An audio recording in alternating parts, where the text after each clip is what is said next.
Hey, what's good, fam? Welcome back to Audiobook Gala, the place where stories hit so hard your heart starts doing the cha-cha, and sometimes it just ugly cries in the corner. Today we've got something special, something real quiet and heavy, but we're gonna serve it with a little spice. The title: I'm 71, and I chose the safer road. That's right, 71-year-old Grandma Eleanor is sitting in her creaky old chair, phone propped up, finally spilling what she's been carrying for decades. She picked the safe path. Steady job, nice house, kids who turned out okay, no big drama. Everything fine. But now there's this tiny voice in her head that won't shut up. Girl, where'd you leave all the wild, but crazy, but let's just go energy? So, buckle up or grab a blanket and some tea, because this one's got soft laughs, sneaky tears, and that deep damn she's right feeling. All right, Eleanor, the floor is yours, sweetheart. We're all ears. Let's go. I suppose I should start by saying my name. It's Eleanor. Eleanor Hayes. I'm 71 now, sitting here in this old chair by the window. The one that's been in the family since before I was born. The light's fading outside, and the house is quiet. Too quiet, maybe. I've been thinking about recording this for a while, but I kept putting it off. Now, it feels like time's slipping away faster than I can hold on to it. Not sure why I'm doing it, really. Just ... Feels like I need to say it out loud, even if it's just to this little camera on my phone. I grew up in a small town, the kind where everyone knows your business and expects you to follow the path laid out. My parents worked hard, dad at the mill, mom keeping house and sewing for neighbors to make ends meet. They weren't the type to dream big. They just got by, day after day. Remember watching them, how tired they looked by evening, but how they never complained. I thought that's what life was.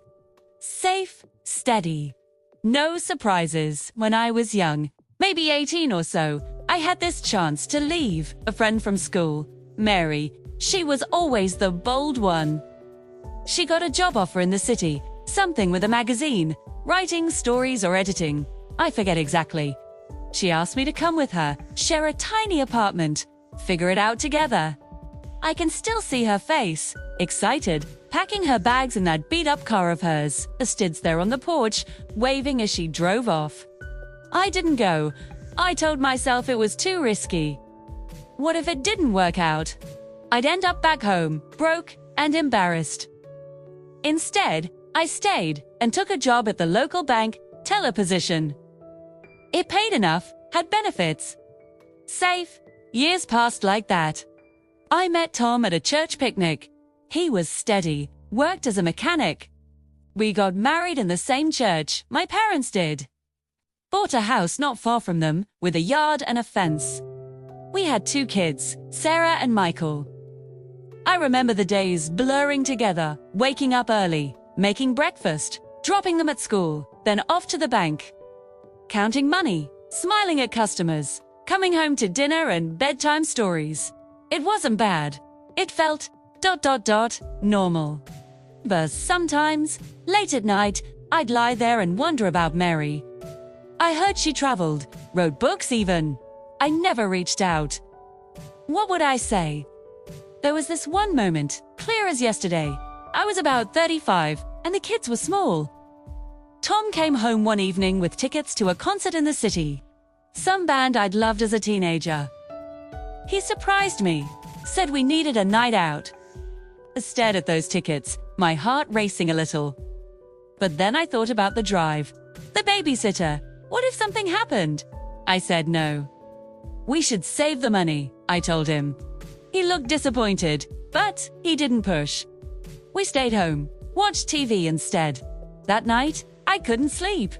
I kept picturing the lights, the music, the crowd. Morning came, and it was back to routine. As the kids grew, things shifted.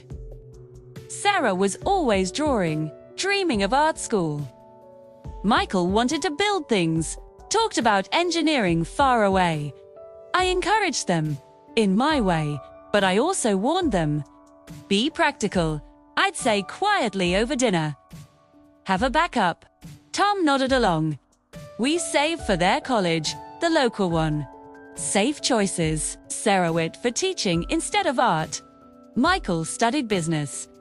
They did well, got jobs nearby. But I saw the spark dim in their eyes sometimes, like they were settling before they even started. I retired from the bank at 65. They gave me a cake and a watch. Gold-plated it, sits in a drawer now. Tom passed a year later. Heart attack, sudden. One morning he was there, drinking coffee. The next, he was gone. The house felt empty after that. Felt days with gardening, visiting the kids. Church, but memories started creeping in more. Like that time in my 40s, when I thought about going back to school. Night classes. Maybe learn something new. I even picked up a brochure at the community center. Sat with it for weeks, flipping pages, but bills were due, and the kids needed things. I put it away. Then there was the trip I never took. After Tom died, Sarah suggested we go somewhere, just us. Maybe the coast, see the ocean. I'd always wanted to, but we'd stuck to family vacations at the lake nearby. Safer, closer. I almost said yes, packed a bag even. But at the last minute, I backed out. What if I got sick away from home? She went alone. Sent pictures. The waves looked so vast. I stared at them on my phone, feeling this ache I couldn't name. Over time, it built up. Little things. Watching neighbors move away for retirement adventures. Hearing stories from old friends about risks they took, lives they reshaped. I started realizing how much I'd held back. Not in big ways, but in all the small ones that add up. The safer road, it kept me from falling, sure. But it also kept me from climbing. I see that now, in the quiet of these evenings. Health slips away quietly, doesn't it? One day you're walking to the mailbox without thinking. The next your knees complain just getting out of bed. The doctor says it's normal for 71. I nod, take the new prescription. But I remember being 40, running after the kids in the yard, never imagining this. I took that body for granted, thought it would always be there. Now, every ache reminds me how much I waited for the right time to do things. The right time to travel, to try painting again like I did in high school, to call old friends just to hear their voices. I found an old photo album the other day. Dust on the cover. Flipped through it slow. Pictures of us, young Tom and me, on our honeymoon at the lake, smiling like we knew everything. Sarah's first steps, Michael's gap-toothed grin. But there are gaps too. No pictures from trips we never took. No snapshots of me doing something just for myself. I closed it and sat there a long time. The house creaked around me, like it was breathing with me. It's not anger I feel. Not really, more like a deep tiredness mixed with something softer. Understanding, maybe. I chose safety because it felt like love. Protecting the family, keeping things steady. And in some ways, it was we had a home. Food on the table. No big disasters. But safety has its own price. It quiets the parts of you that want to shout or dance or just sit somewhere new and watch the world differently. I don't know how much longer I'll be here. Days feel shorter, nights longer. But saying this out loud, even to a camera no one might ever watch, loosens something. Not fixes it. Just loosens. Script part 6. Sometimes I think about Mary again. Wonder if she's still out there, writing or traveling or whatever she ended up doing.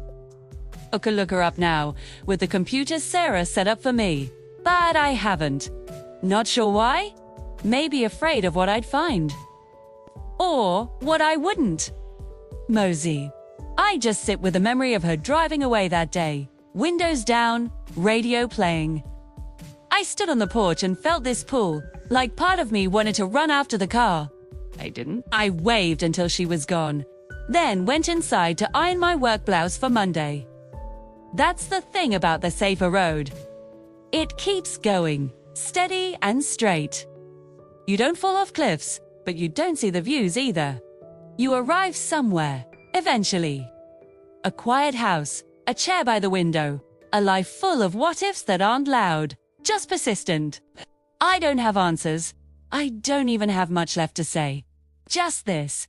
The years pass whether you're ready or not.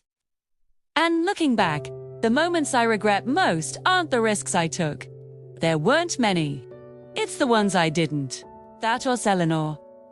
71 years old, one creaky chair, and a whole lifetime of what if I had just... Sitting right here with us. No big life lessons screamed at you. No motivational music swelling in the background. Just a quiet old lady who finally said it out loud. The safest road is also the loneliest one sometimes. So, take a second. Maybe look around your own room right now. Is there something small you've been putting off? A call you haven't made? A silly thing you've told yourself you're too old for? Eleanor's not telling you to quit your job tomorrow. She's just reminding us. The clock doesn't wait for us to feel ready. Anyway, thank you for sitting with her and with me till the very end. If this hit a little too close, drop a comment. Tell me your own tiny safer road moment. No judgment here. Only chai, tissues, and people who get it. This is Audiobook Gala signing off for tonight. Keep your heart a little braver than yesterday, even if it's just by 1%. See you in the next story. Love you lots. Bye-bye.